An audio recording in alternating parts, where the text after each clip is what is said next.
Hello. Hello. Here's another summary of our Ipswich Vineyard core community group of what we studied this week. So our core communities meet up basically following a school term. So because there was a break, this is like the start of a new set of talks or meetings, and we decided in the holiday what to do for the next group of meetings. The last time we were looking at the Gospel of John. What we've decided this time is actually everybody can choose a topic.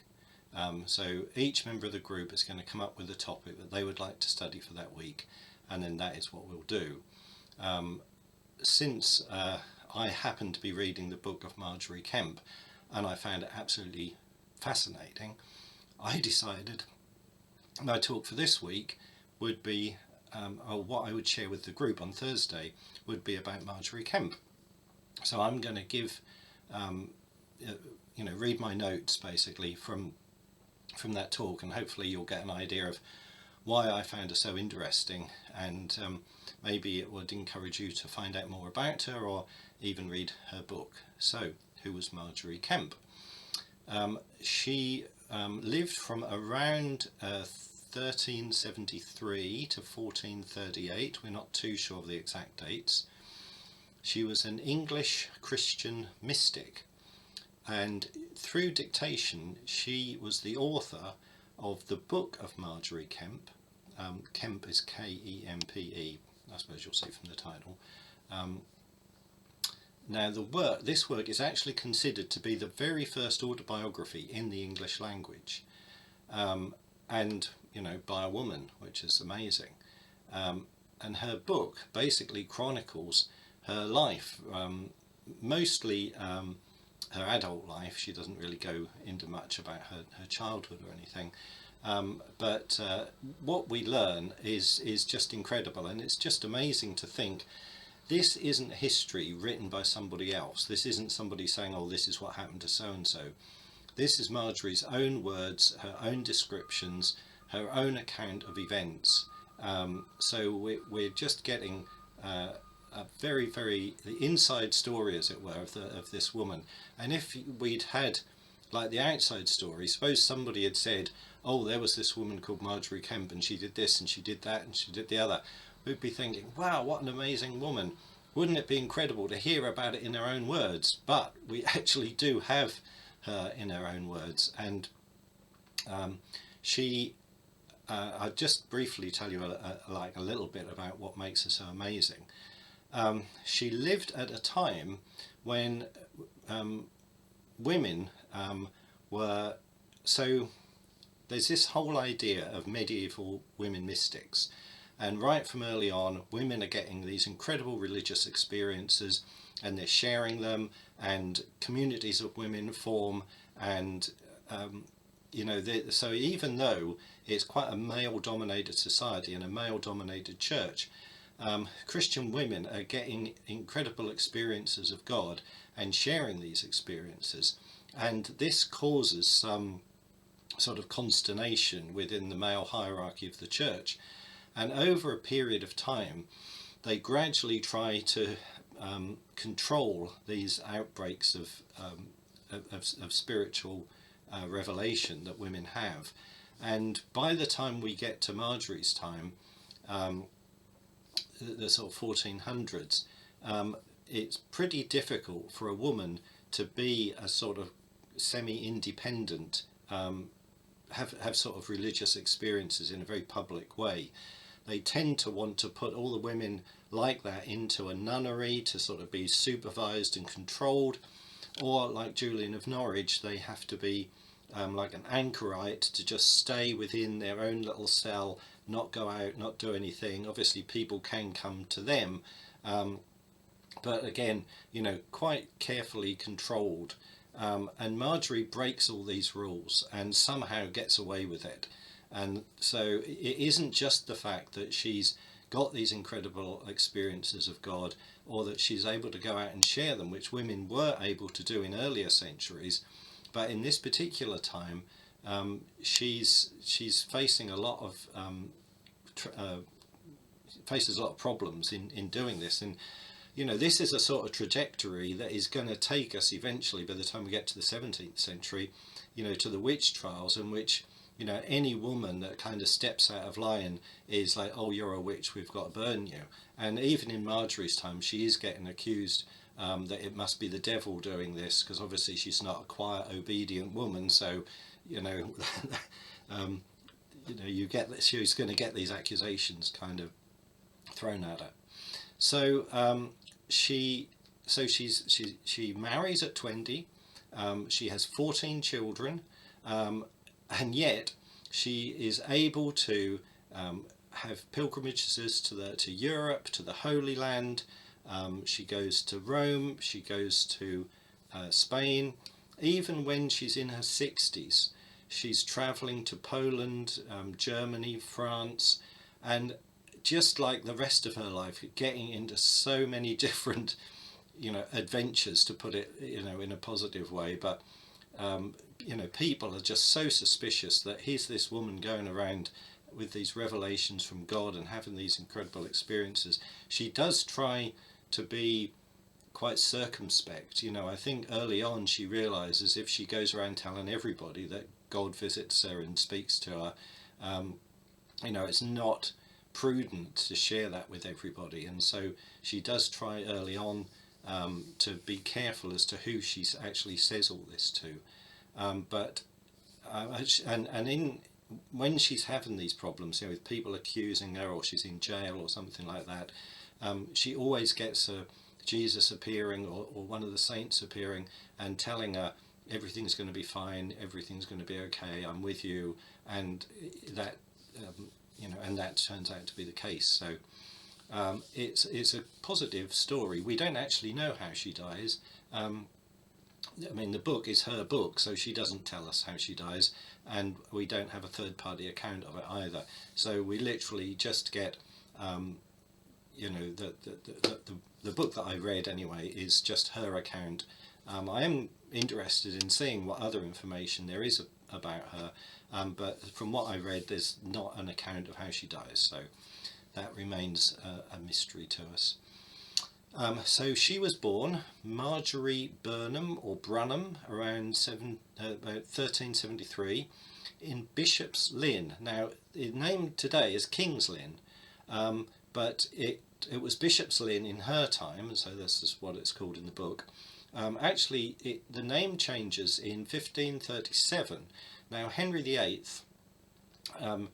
dissolves the monasteries in 1536, so it seems an interesting coincidence that in 37 Bishop's Lynn gets its name changed to King's Lynn. So I assume it's something to do with that kind of attack on the monasteries or on the church by Henry VIII. Anyway, Bishop's Lynn, it's in Norfolk, England. Her father, John Brunham, was a merchant in Lynn. He was also a mayor of the town and a member of Parliament, so he was quite prestigious, quite well respected. Around 20 years of age, Marjorie marries John Kemp, so of course she becomes Marjorie Kemp, and John Kemp became a town official in 1394, and Marjorie and John have at least 14 children. After the birth of their first child, Marjorie goes through a period of crisis, and it lasts 8 months, and she is very distressed, very anxious. She feels as if she's got sort of devils and demons attacking her. She bites herself, she claws herself, she has to be restrained, and she even gets encouraged to commit suicide. But she has a vision of Jesus, who asks her, "Daughter, why have you forsaken me? I have never forsaken you." And this vision kind of brings her back to her senses, and she says to her husband, I want to visit the buttery, which apparently means she wants something to eat. And the other people around say to John, don't trust her, she's just trying to get you to let her free, and then she's just going to act mad again. But he trusts her, he's in love with her, and he lets her go, and she is in her right mind. She goes, gets something to eat, and she's fine. And so she feels then that God has got some sort of call on her. However, she doesn't really pursue it particularly. She undertakes a couple of businesses. She tries running a brewery. She says she makes very good beer, but apparently the business, for various reasons, isn't successful. She then runs a grain mill. Apparently both of these were common home-based businesses for a medieval woman. So she does try her hand at both of these. She's not apparently successful. She starts to have visitations and conversations with Jesus, Mary, God. She has like a vision, I think, of the Trinity. There's a certain way in medieval times in which the Trinity is represented visually. It does explain it in the book. And she also has visions of being an active participant during various stories in the Bible. Now, apparently this was a common medieval practice, would be to picture yourself as part of a religious story. So say, for example, the woman taken in adultery, or Jesus healing a blind man, or Mary visiting Elizabeth while pregnant with Jesus. You would think of yourself as some character within that story. Maybe you would see yourself as a disciple, or you might just see yourself as a bystander, or you might see yourself as the blind person, or whatever. But the idea was to kind of picture yourself as in that story, and to think of what it would be like, maybe even try and picture it, think of the sounds, the smells, and obviously Mary finds doing this sort of form of meditation incredibly really fires her spirit, and she sees herself very vividly as being a part of these scenes, and has conversations with people, and as part of the story. And so when it says like she has a vision of being a participant, it's basically saying that she imagines the story, she imagines herself as part of the story, and that becomes very, very vivid and real to her. And she kind of feels that she gets messages from God, both in that way, and also just generally when praying to God. She hears sounds, she smells in kind of, I don't know whether to say in her imagination as such, but when she has these intense experiences of God,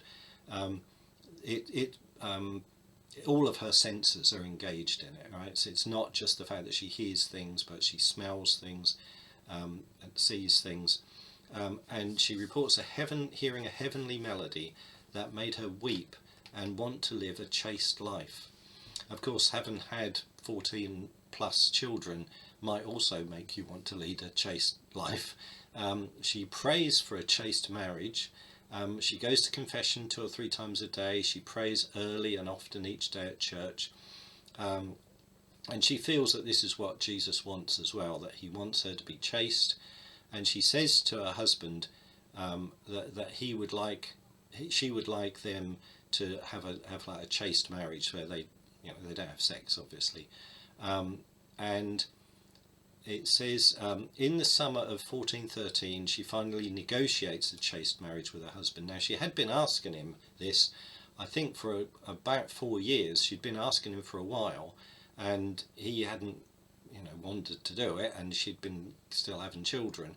But eventually is when her father dies and leaves her some money. I think she has maybe like a bit of leverage here, because her husband says, okay, you can go off on a pilgrimage, we'll have a chaste marriage if you pay off all my debts. And so she agrees to pay off all his debts, and she's then able to go off on a pilgrimage, and hopefully she believes that she will also have a chaste marriage with her husband. Now, it's important, really key part of her religious experience is that she experiences a great, crying, weeping, wailing, sobbing, when she thinks of religious topics. Very easily moved to tears when she hears, especially about Jesus, but lots of stories in the Bible have this effect on her. And so it's very common that she will go to church and she will hear a sermon, or even during the Eucharist. And, so like during the Eucharist, she'll think of Christ's sacrifice, she'll think of the blood and the body of Christ, and she will just start weeping. And she knows some people are okay with it, they recognise that this is like a gift God has given her, that she will express such emotion when pondering on the things of God and the Christian faith. But many other people are quite annoyed with her, that she keeps interrupting things, that the guy will be doing a sermon and then suddenly Marjorie will start wailing and crying and so on. And people on the whole don't take well, even if like maybe the first time they put up with it, after a while they're like, don't come in this church, we want a nice quiet service, we don't want you weeping and wailing all over the place. Now Jesus often reassures her. So here's a quote from one of the visions that she has of Jesus. "Don't be afraid, daughter, for you shall be victorious over all your enemies. I shall give you grace enough to answer every cleric in the love of God. I swear to you by my majesty that I shall never forsake you, whether in happiness or in sorrow. I shall help you and protect you, so that no devil in hell shall ever part you from me, nor angel in heaven, nor man on earth. For devils in hell may not, nor angels in heaven will not, nor man on earth shall not." Now finally, during the 1420s, she dictates this book, known today as the Book of Margery Kempe, which illustrates her visions, her mystical and religious experiences. It's difficult to say whether she can read or not, or whether she can read a little. There is a quote in which at some point she says something which kind of sounds like it refers to her being able to read, but we don't quite know if she's just like quoting a saying which includes the word read. But on the whole, to write this book, she always gets somebody in to write down. So she's dictating and they're writing. And also for listening to books, she often pays people, or finds people who can read and gets them to read to her. And this even in itself is somewhat maybe contentious. This is a time in which John Wycliffe is promoting the translation of the Bible into English, and the church is against this. They don't like the idea that people should just be able to read the Bible by themselves without being interpreted by a priest or by the church. And the people are called Lollards, who follow Wycliffe. And Lollard itself becomes just a phrase for any sort of heretic. So sometimes she'll be called a Lollard, although she never seems to particularly espouse heretical teachings. And it is a bit like, Jesus says, when you are called before the courts, I will give you the words to say, because she always gives a very good account of herself whenever she's questioned by the church or the clerics. They can never find anything wrong with her replies. She's always very orthodox in her responses. But she does have people who read the Bible to her. So she does have her own, in a way, she does her own Bible study, because presumably she would say to the guy, can you read me this gospel, or can you read me this letter? And so, these are clerical people, or priests or friars or whatever, so they will have a copy of the Bible, or they will have access to it. And so she does get people to read the Bible, so she's quite well versed in the Bible and knows lots of it, even though she either can't read or doesn't read very well. Anyway, in 1413, soon after her father's death, as I said, she has this agreement with her husband, and she goes off to the Holy Land. So during the winter, she actually spends 13 weeks in Venice, and then from Venice, she goes with a group of pilgrims, and they travel to Jerusalem. Now this in itself has a lot of detail, which obviously I can't go into, but basically it's down to two things. A, her weeping and wailing during worship, and so the other pilgrims get fed up with this and don't like it, and also just she constantly talking about God. So even when they're eating their meal, she'll be talking about God, and they don't want to keep hearing. You might think people on a pilgrimage would be happy to listen with someone talking about religion, but no, she gets told to sit quietly, or she can't sit with them, and on other occasions they just don't want her to be in their company at all. And so this is sort of a common thing when she's travelling about. She often annoys the people that she's with, and then she just gets stranded, a woman by herself, but she always seems to find somebody who will kind of come and rescue her. There's a hermit. God gives her a vision that I think she will get stranded, but a hermit will come and rescue her, and sure enough this happens. And I think she kind of goes with this hermit on a few occasions. But anyway, basically she often has problems with the group that she's with. She kind of gets chucked out from that group, and then somebody else or God will send somebody, and she's okay. When she goes to Jerusalem for the first time, she nearly falls off the donkey, because when she's on this donkey and suddenly she sees Jerusalem, and someone with Marjorie's temperament for emotion, and she's on this donkey, she sees Jerusalem. I'm sure she must have been completely overwhelmed with the emotion of it all, and nearly falls off the donkey. But she's in Jerusalem for 3 weeks. She also goes to Bethlehem. She goes to Mount Zion. She goes to the burial place of Jesus, and she goes to Bethany, which is where Martha, Mary and Lazarus lived. Then after she visits the Holy Land, she goes back to Italy. She stays in Assisi, and then she goes to Rome, and then she visits lots of the churches in Rome, and finally she leaves Rome Easter 1415. So it seems like she goes back. So this was 1413 that she left, and so this isn't like a 2-week trip to the Holy Land. She's back basically 2 years after she leaves, and she's not at home for long before in 1417 she sets off again, this time on a pilgrimage to Santiago de Compostela, which is in Spain. She feels that God is telling her to go on these pilgrimages, I should add, so she feels led by the Spirit to do this.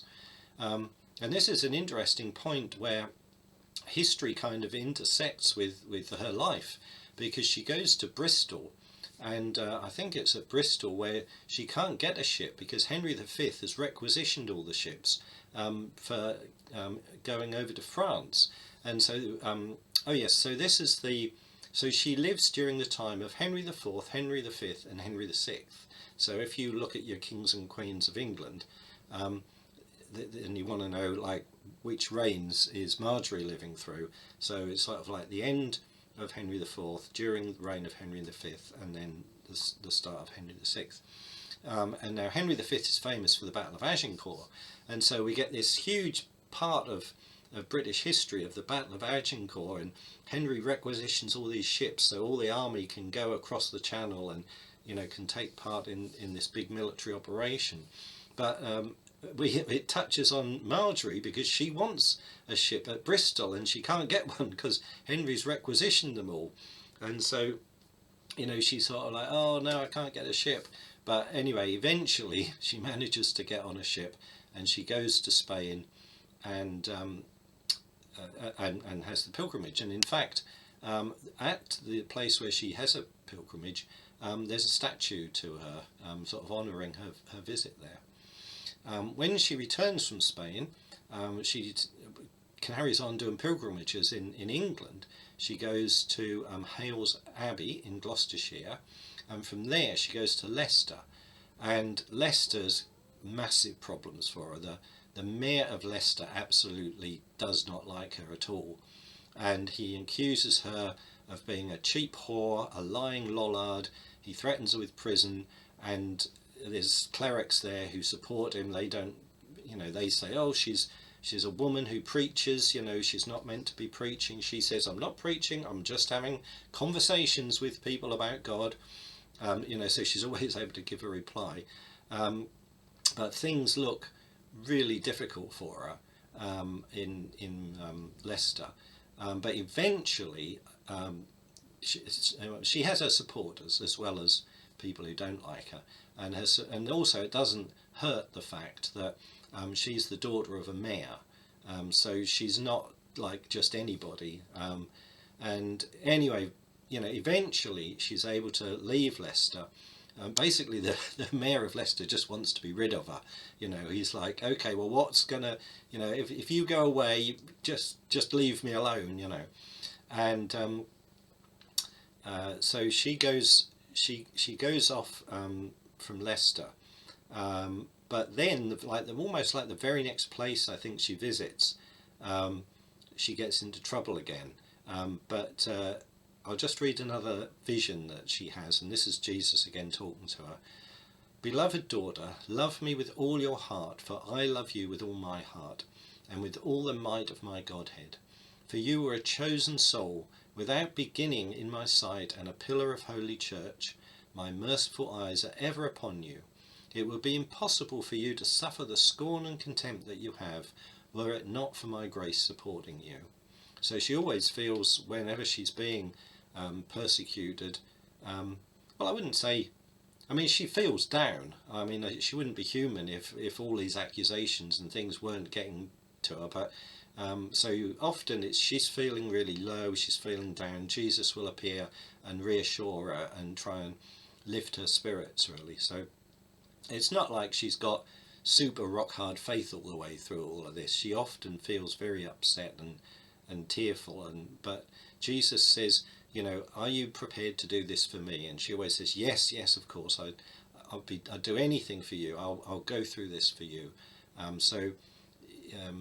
Eventually she sort of like comes round to, yes, I'm going to suffer, but I'm happy to suffer for Jesus, really. So she escapes from Leicester, or she gets away from Leicester, and then she then goes, I don't know, York, I think it is. So the next place she goes to, basically, she gets into the whole thing again. But this time she's like, look, the mayor of Leicester will testify. I don't need to go through all this again. And I think she actually does either get the mayor of Leicester or one of his representatives to kind of say, look, we've been through all this. She is okay. We've agreed she's fine. And she finally gets like something written to say, like, this woman is not a heretic or something, so that she can kind of travel about unaccosted by locals. And it says, I made a note here, in York she has many friends with whom she weeps and she attends mass. She has further accusations of heresy. And twice she meets the Archbishop of Canterbury. I mean, she meets quite a lot of important people, you know, like mayors and bishops and archbishops. Eventually she's found innocent by the Archbishop. And finally she returns to Lynn in 1418. And here's another quote from a revelation she has of Jesus talking to her. Therefore I prove that you are a daughter indeed to me, and a mother also, and a sister, a wife and a spouse. As witness the gospel where our Lord says to his disciples, he who does the will of my Father in heaven is both mother, brother and sister to me. When you strive to please me, then you are a true daughter. When you weep and mourn for my pain and my passion, then you are a true mother, having compassion on her child. When you weep for other people's sins and adversities, then you are a true sister. And when you sorrow because you are kept so long from the bliss of heaven, then you are a true spouse and wife. For it is the wife's part to be with her husband and to have no true joy until she has his company. So she visits important sites and religious figures in England, including the Bishop of Lincoln, 2 Archbishops of Canterbury. And then during the 1420s, she's living apart from her husband. We learn this because when he's ill, she has to go back to living with him again. But obviously part of their agreement for being chaste is I think she writes that people were saying she wasn't really chaste if she was living with her husband, or I guess if she wasn't fallen pregnant anymore, maybe that, or maybe, you know, she'd passed the menopause, I don't know. Anyway, they live apart, but her husband falls ill, and she has to look after him, and she's his nursemaid. And their son, who had gone to live in Germany. Now, Lynn had a lot of trading links with, well, it's called Germany. I think that the original is Prussia, and in fact, it was Prussia then, but I think it's Poland now. But anyway, whatever it is in Europe, and so their son is married. You know, from Danzig. I think Danzig is possibly now in Poland, but in the book it's described as Germany, and I think because I've read a translation, I think the original probably said it was Prussia. The translation thought, well, Germany is a bit clearer than that, but the town itself is now in Poland. So take your pick as to which country it was in. But her son was living in Danzig, but when the son's father, Marjorie's husband, was ill, him and his wife travel back, and they live with Marjorie and John. And in 1431, her husband dies, and in the same year her son dies. So very difficult year for her there. And there's actually two parts to the Book of Margery Kemp, because it says in the 1420s she'd dictated this book, which was like the first part of her life, her going to the Holy Land and going to Rome and Spain and so on. But then after 1431, when her husband and her son dies, she writes part two. And so that describes the circumstances in which she has to look after her husband, and the son comes over. And so after the son dies, the daughter-in-law is living with Marjorie. But after about a year, she says, well, I think I want to go back to Danzig now. And so Marjorie says, well, I'll travel with you. And the route they were going to take was they were going to travel down from Lynn down to Ipswich, and then they were going to get a boat from Ipswich, and then and then the daughter-in-law was going to travel back. So Marjorie gets approval from her confessor. So she goes regularly to her confessor, and he's sort of like her spiritual director or whatever, spiritual advisor. And she says, look, I think it would be good if I went with my daughter-in-law down to Ipswich to see her off. And so he says, fine. They also arrange for, I think it's a hermit. Actually, I've got a feeling when it was in Italy, it was a hunchback. Sorry, I remember now. It was the vision said a hunchback will come and look after you, and that was the guy that turned up, I think, in Rome. Now we're with the hermit, so adjust that comment from earlier. Yes, so the hermit from Lynn, presumably, is assigned by the confessor, right, you go with Marjorie and go with Marjorie's daughter-in-law down to Ipswich and see her off on the boat and then come back again. So that was the plan. Well, she gets a little way out of Lynn, and there's a church and there's a service going on at the church. So Marjorie says, oh, let's just pop in, well, you know, there's probably a mass or something like that going on. And when she's in the service, she gets a strong sense from God that what he actually wants her to do is to go from Lynn to Ipswich, but via Norwich and Walsingham. And so she says, well, I know we are going to Ipswich, but I want to go to Norwich first, and then I want to go to Walsingham, and then I want to go down to Ipswich. So anyway, I guess they fall in with her wishes. Maybe they think, well, you know, God did tell her to do it, so we better not be disobedient. So they go to Norwich, they go to Walsingham, and eventually, I don't even know if they get down to Ipswich actually, because at some point, I'm not sure it says they get to Ipswich, but they get a boat and they go to Danzig. And At this point, Marjorie says, I really think God wants me to go with my daughter-in-law to Danzig. And she says, I don't really want to do it because I don't really like travelling on boats, and you know it can be dangerous travelling on a boat, so I don't really want to do it, but on the other hand I think God really wants me to go on this boat. And the hermit really doesn't want her to do it. He says, look, I agreed with your confessor, all we were going to do was to go from Lynn to Ipswich and then back again. As it is, you know, we've gone Norwich, we've gone Walsingham, and now you're telling me you want to go to Danzig? Well, anyway, Marjorie gets her own way, and the hermit goes back to Lynn, and gets a bit of a mouthful from the confessor, apparently.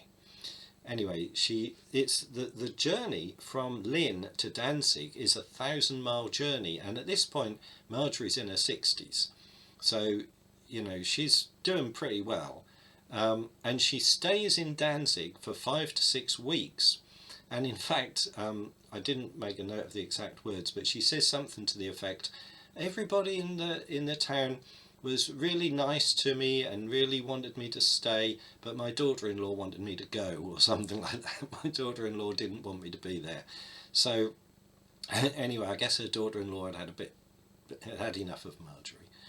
So anyway, she travels to Aachen, which is a journey of around 525 miles. Oh, she visits Wilsnack. Sorry, she goes from Danzig to a place called Wilsnack, which is there's a relic there, the Holy Blood of Wilsnack, and from there she travels to Aachen, which is this 525-mile journey on foot. And there's a lot that happens here because she usually has to go with a company of people, and she usually upsets the people a bit, and so there's a lot going on there. And eventually she gets to Calais. The journey from Aachen to Calais is another 200 miles.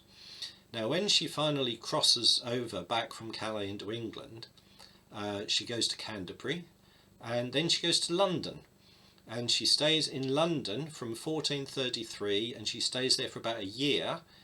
She visits Sion Abbey on 29th of July 1434, and this is like quite funny in a way, she sees the hermit at Sion Abbey who saw her off before, and she says, oh, what a bit of luck bumping into you, and I'll come back to Lynn with you. And he's like, oh no, you won't. You've caused me enough trouble. And you know, he really doesn't want to travel with Marjorie anymore. But she talks him into it, and I think possibly even gives him a bit of money to do so. And so eventually she ends up back in Lynn, and she gets quite a telling off. I think she says, my confessor had many sharp words for me. Because she'd been, I mean, you can see that she was away for quite a while, and had like another whole set of adventures. But basically that's the end of book 2. So that's the last we hear of Marjorie coming back from her set of pilgrimages when she was in her 60s. If you go to King's Lynn today, there's a bench in the marketplace that's commemorating Marjorie Kemp there. There's also a Marjorie Kemp Society, which was founded in 2018 by Laura Callis of Swansea University and Laura Varnum of University College, Oxford. And they promote the promotion, scholarship, study and teaching of the Book of Margery Kempe. As I said, there was a statue of Marjorie erected at the entrance to a medieval bridge in Arroso, actually in northern Spain, which was the trail she would have taken to get to the Santiago de Compostela in Spain. At the very end of the book, there's actually a book of her prayers, and it says at the beginning of each prayer, every time she prayed, she would say, "Come, Creator Spirit," which is quite similar to what we often say today, "Come, Holy Spirit," as we start to pray. And I'll just finish with one more quote from the book, in Jesus talking to Marjorie. And so this is what it says: "I love you, daughter, as much as any maiden in the world. No man may prevent me from loving whom I wish and as much as I wish. For love, daughter, quenches all sin, and therefore ask of me the gifts of love. There is no gift so holy as the gift of love, nor anything so much to be desired as love. For love may gain what it desires, and therefore, daughter, you may please God no better than to think continually on his love. There we are, that's the end of my little account of the Book of Margery Kemp, which I hope you found interesting, and maybe you'll have a read yourself. It's not very expensive, I don't think. I got it on Kindle, and the one I got was, I guess you can read it in Middle English, but the one I got was just a regular translation, so there weren't any, it wasn't complicated to read, and very eventful. And when you think of the times in which she was living, she really had quite a strong spirit to just be her own woman in those times. So anyway, be blessed. Bye.